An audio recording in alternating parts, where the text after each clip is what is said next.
I've done a lot of things in my career on the energy side, but never something I thought was so important that could have global ramifications. America started with nuclear as it relates to leading the country and leading the world. Now we're kind of lost our way a little bit, and other countries are getting much more engaged. We need to recover that. In working with DOE, they've been an incredible partner.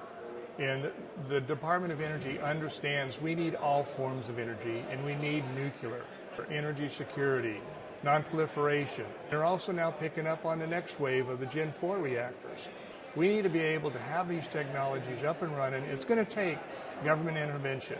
If I think of the costs associated with building a new concept, be it NuScale power or an advanced reactor, think of anything that you can think of that came through jet engines or gas turbines. All of it started through state funding.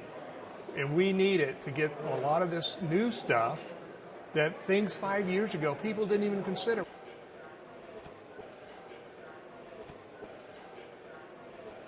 We don't see renewables as a competitor, just the opposite. We should be complementary. So if you have a 1 or 2 NuScale modules providing zero CO2 emissions that work with the intermittency of renewables, they're going to benefit one another.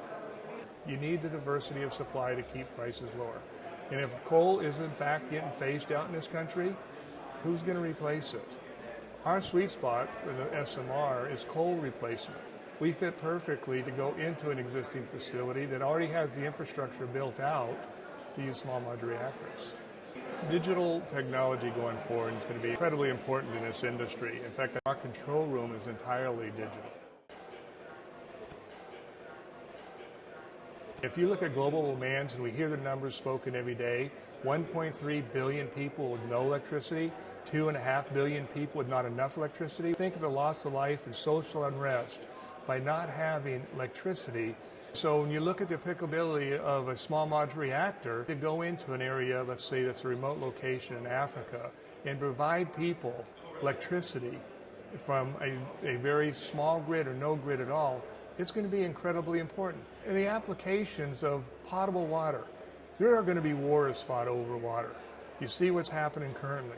To have reverse osmosis with all the energy requirements to do that, to provide desalinization for the local populace, it's the future. We've got some of the best people, young kids who truly believe in climate change and greenhouse gas emissions. They went into nuclear engineering because they want to be part of it. It's a disruptive technology. It's a global game changer.